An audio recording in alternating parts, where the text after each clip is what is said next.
Whoa! Let's fucking go! Let's fucking go.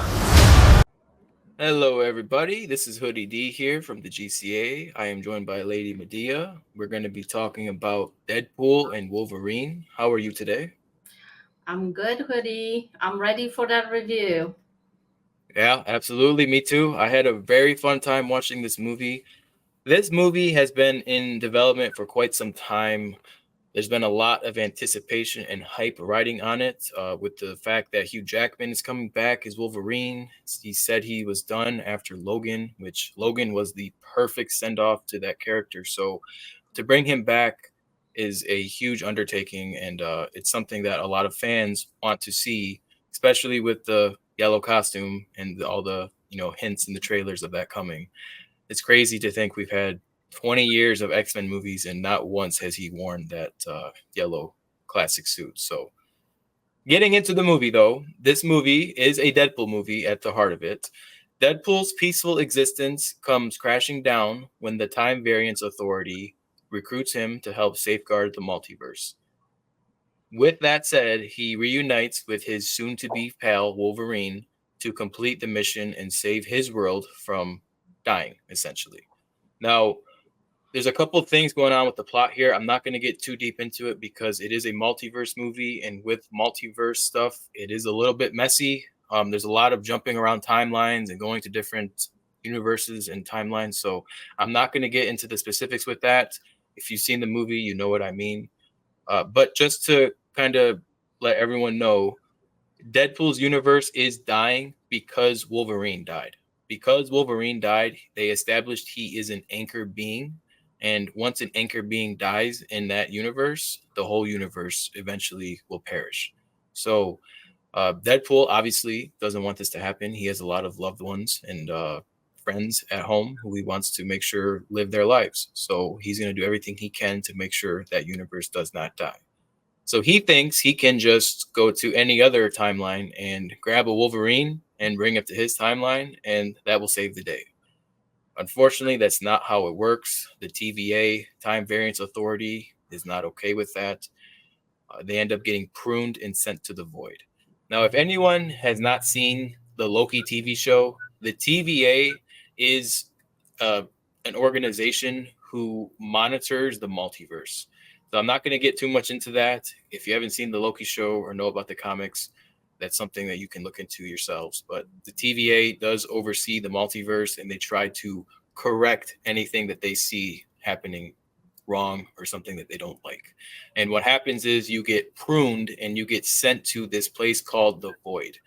The Void is a place at the end of time, at the end of space, and there is a being there named Eliath who consumes all matter. And he's constantly hungry, constantly feeding. We did see Eliath and the Void in the Loki show. Not that much, but they were in it. In this movie, though, it goes into a lot more detail, specifically who lives in the Void, who resides in the Void, what the Void looks like. And we get to see Cassandra Nova, the twin of Xavier Charles.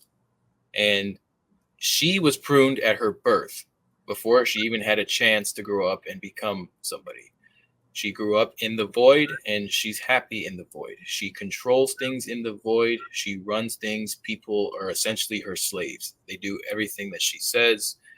And a lot of the people that work for her are characters from the Fox X-Men universe. So it was very cool to see Pyro was in there. It was cool to see a lot of those returning characters. And Wolverine and Deadpool end up together in the Void. And of course, their egos are too big for each other. They instantly start tearing each other to shreds. And I mean, these fights, guys, are brutal and just a ton of fun to watch. We're talking stabs, gunshots, you name it. How did you like the action in this movie, Magda? I absolutely loved it. I thought it was hilarious. The chemistry between the two guys, it was awesome. It was awesome to see. I think my favorite fight must be the fight in a minivan. when they were driving. I mean, this car looked like a slaughterhouse after they were done. And, here they are just tired and sleeping, you know.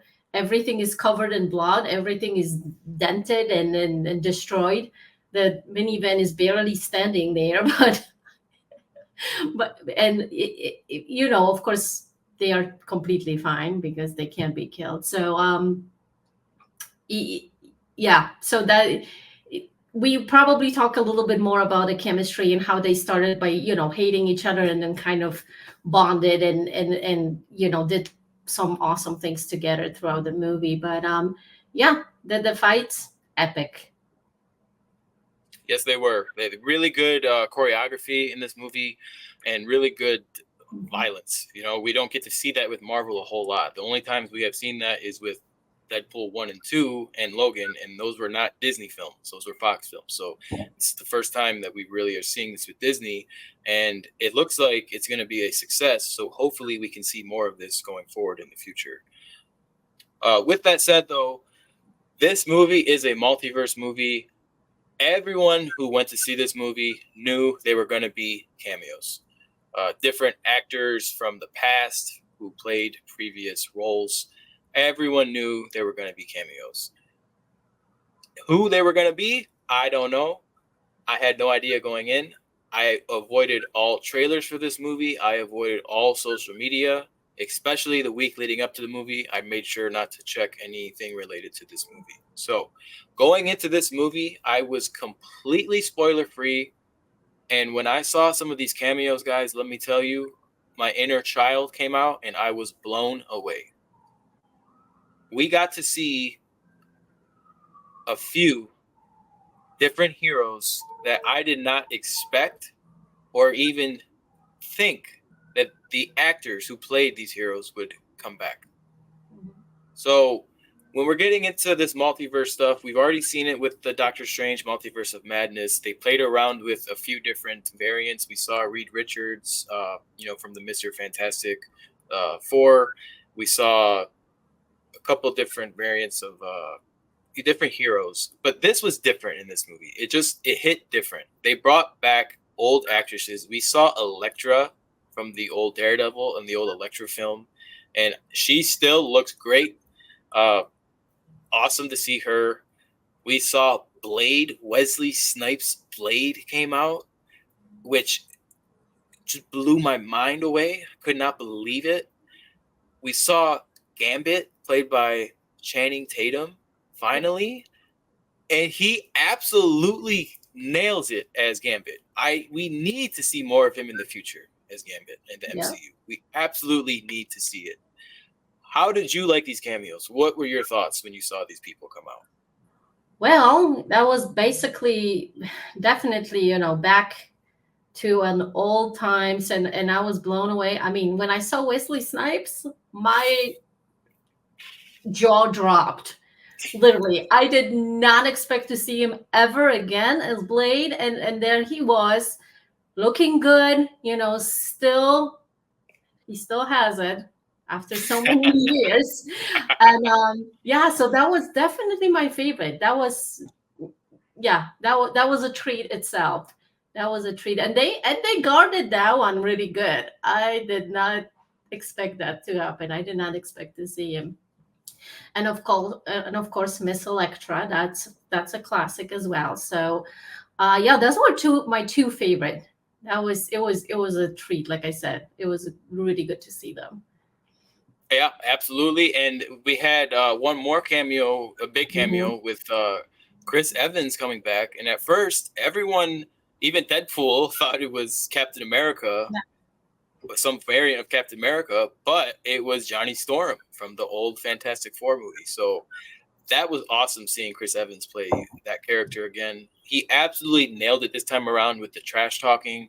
There's a really funny scene where he dies because of his trash talking, and really it's Deadpool's fault, but you got to see the movie, you'll understand what I'm talking about. But it's just really funny scene with him, and you can tell that Chris Evans had a good time coming back for that small role that he got to play. Yeah, you could tell he was really excited to be there. And as a fan, I appreciated that. I could tell he was excited. And when that, is shown on the screen, it makes me more invested into the overall product. So shout out to Chris Evans. You did a great job, my man. So we got all these cameos, all these different things happening. And of course, Deadpool and Wolverine aren't getting along. They're not seeing eye to eye. Deadpool, of course, just wants him to help him out and save his universe. This Wolverine has been defeated. His whole, universe was essentially killed off, let down. None of the X-Men are alive. So he really has nothing to live for. He's a drunk. He's essentially Logan from the Logan film, but worse off. And like I said, he has no reason to want to help this Deadpool. He has no, motivation. He's a failure, or at least that's the way he sees himself. And Deadpool's trying to tell him he's not. Like, he can still do some good. He can still help out, even though it's not his world. He can still help save his Deadpools. So there's some good themes in there. And I think overall, throughout the story, it does work. The chemistry between them on screen is absolutely phenomenal. I don't think this movie would have worked if there was any other actors playing these two characters. These two together, it's just absolutely explosive energy. And you can tell just from the way they were acting on the screen that they had a ton of fun behind the scenes working on this movie. And I think that shows from the marketing. I did see some videos from the red carpet premiere in Hollywood where they were talking about the movie and they seemed very excited. So that definitely shows on the screen. You're not just getting two actors playing a role. These are actual two actors who are very invested into this universe and these characters, and they want to please the fans. That's what they want. It's not just people making a product to make money. This movie is different than most of the products Disney puts out. And the reason for that is because it wasn't written by just anybody. This movie was written by the same people who did Deadpool 1 and 2, including Ryan Reynolds. So he had a lot of say of what got to go on in this film. Find that. I'm thankful for it because without it, it wouldn't have worked, in my opinion. What do you think? Yeah, I totally agree. I think he added his little twist to it. The sense of humor and the sarcasm. It's just our typical Deadpool that we know from the previous movies. And like you mentioned earlier, the chemistry between the two guys when you have this angry, drunken Wolverine versus the sarcastic, goofy Deadpool, and they just constantly at each other. Deadpool teases the Wolverine. Wolverine is just all pissed at everybody. Yeah. And like I said, and they grow as characters throughout the movie, and they, like I said, they start kind of going at each other and fighting each other and just being totally against each other, and then they grow, they bond, they start fighting together. They obviously they end up having a common enemy and common goal, which is to to save the universe. And just throughout the movie, they great they build up and they build a relationship, and then the final scene when they actually unite and work together, something epic, something absolutely wonderful to see. Yeah, I don't think we will get something like this again for a very long time, if we ever do, because this, let me tell you folks, is something special. Yeah. It's not just a movie, it's a love letter to the fans. It's fan service at its finest. Everything you could want from a Deadpool film, plus, especially if you grew up with these films like I did, it's pretty much a love letter to all of those old school superhero films before the MCU became a thing, before Iron Man came out, when it was just the X-Men and Blade. Daredevil, Elektra, all those movies, the low budget, the first initial superhero movies before it became mainstream. It was really cool seeing those characters come back and kind of the tribute that they paid, because my dad took me to see most of those movies when I was a kid. So seeing those characters come back, and yeah, they are older, but they still look great, and they're in the costumes, looked awesome. And like I said, this movie is fan service at its finest. Yes, it's a movie. Yes, there is a story being told, but at the core of it, it's fan service, and they know that. So if you are a Marvel fan, you're gonna love this. If you're a Deadpool fan, you're gonna love this. If you're an MCU fan, you're gonna love this, because it does tie into the overall MCU, and I'm sure we are going to see these characters return in some form or fashion. I don't know if Hugh Jackman will be returning. They make a joke in the movie multiple times that Disney's going to use him till he's 90. I hope that's the case, but that's up to the actor ultimately. So we'll see about that. But I can confidently say Deadpool will be back in the MCU. There's no way they're going to stop letting Ryan Reynolds be Deadpool, because it's already made over 100 million and it's only Saturday. It's not even Sunday yet. So this movie is going to be a huge success for Marvel. I loved it. It's probably the most fun I've had in a movie the entire year, and that's counting Godzilla x Kong. And you guys know how much I love Godzilla and Kong. So this movie was a lot more fun. The funniest movie I've seen in a long time. And my theater was packed, and there was a lot of laughing going on. So I love this film. I'm giving it an 8.5 out of 10, just because some of the writing was a little messy in some areas, but I give them a little, credit for that, because it is a multiverse movie. When you're dealing with multiverse, even in the comics, stuff is really, it's hard to keep things in track. So what do you think overall about the movie? So, like I said earlier, I loved it. It was a lot of fun. It was, like, there was a plot behind it, but it was just to, watching. The dialogue was absolutely brilliant, and the the action, the fight scenes, it was, and the humor in it. I mean, like you said, it was just basically constant laugh. I had a lot of fun. I don't know if I liked it more than Godzilla, but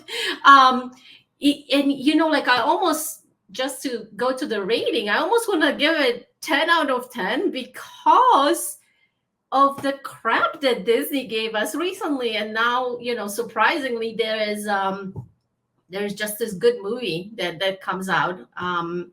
So I almost want to do it, just because, last few years, it would be impossible to find anything, that good. But like you mentioned, there was the scenes were a little chaotic, or the plot was a little chaotic. So actually there was a lot of chaos, but so I'm gonna just bring it down to 9. So 9 out of 10 would be my rating. Okay, yeah, not bad. That's still a fantastic rating. Yeah, absolutely. Yeah, and like I said, the only reason I doxed it a couple points or a point and a half is because you're dealing with multiverse stuff. It's very easy to be sloppy and just say this can happen or this can happen when you're dealing with multiverse stuff specifically. That's what I'm talking about. So by no means am I saying it's a bad movie or you're not going to enjoy it, because it is a very fun movie and you will laugh your ass off. Whether you're a Marvel, normie, or if you follow this stuff to the heart like I do. Like, I know all about the MCU, all about the comics. If you're a normie or if you're a nerd like me, you're gonna love this stuff. Yep. So everyone, go see Deadpool and Wolverine.